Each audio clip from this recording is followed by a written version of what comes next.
Hi ಎಲ್ಲರಿಗೂ. ನಾನಿವತ್ತು ಬಸಳೆ ಪದಾರ್ಥ ಮಾಡುವ ರೆಸಿಪಿಯನ್ನು ಹೇಳುತ್ತೇನೆ. ನಾನಿಲ್ಲಿ 2 ಕಟ್ ಬಸಳೆಯನ್ನು ತಗೊಂಡಿದ್ದೇನೆ.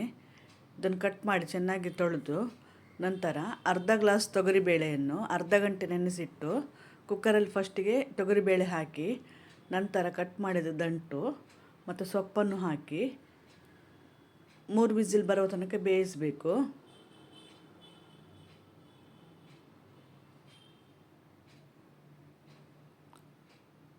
ನಂತರ ಮಸಾಲಕ್ಕೆ ಅರ್ಧ ತೆಂಗಿನಕಾಯಿ ತುರಿ, 10-12 ಫ್ರೈ ಮಾಡಿದ ಒಣಮೆಣಸು, ಸ್ವಲ್ಪ ಹುಳಿ ಸ್ವಲ್ಪ ಕಡಿಮೆ ಹಾಕಬೇಕು ಸೊಪ್ಪಿನ ಪದಾರ್ಥಕ್ಕೆ.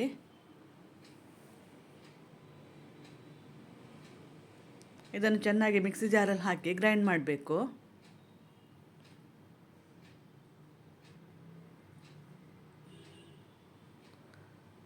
ನಂತರ ಬೇಯಿಸಿದ ಸೊಪ್ಪು ಮತ್ತು ತೊಗರಿಬೇಳೆಯನ್ನು ಸರಿ ಮಿಕ್ಸ್ ಮಾಡಬೇಕು.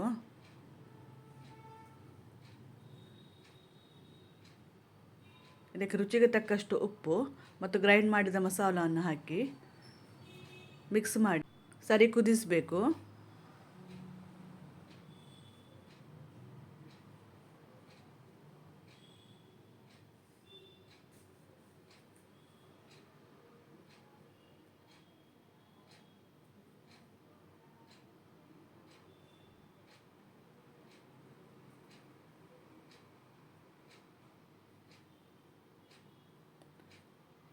ನಂತರ ಇದಕ್ಕೆ ನೀರುಳ್ಳಿಯ ಒಗ್ಗರಣೆ ಹಾಕಲಿಕ್ಕೆ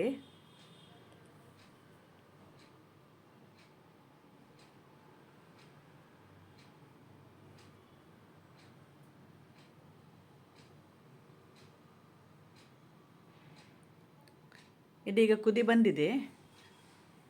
ನಂತರ ನಾನಿಲ್ಲಿ 2 ನೀರುಳ್ಳಿಯನ್ನು ಚೆನ್ನಾಗಿ ಕಟ್ ಮಾಡಿ ತೆಂಗಿನೆಣ್ಣೆಯೊಂದಿಗೆ ಗೋಲ್ಡನ್ ಬ್ರೌನ್ ಬರುವ ತನಕ ಫ್ರೈ ಮಾಡಿದ್ದೇನೆ.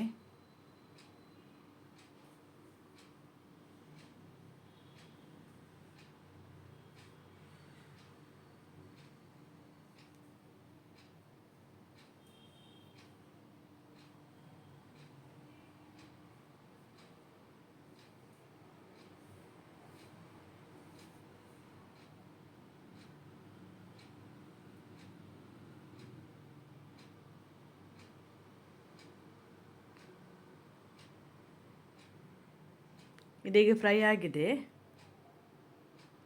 ನಂತರ ಪದಾರ್ಥಕ್ಕೆ ಒಗ್ಗರಣೆ ಹಾಕಬೇಕು. ನಿಮಗೆ ಈ ರೆಸಿಪಿ ಇಷ್ಟವಾದಲ್ಲಿ ಲೈಕ್, ಶೇರ್, ಸಬ್ಸ್ಕ್ರೈಬ್ ಮಾಡಿ. Thank you for watching.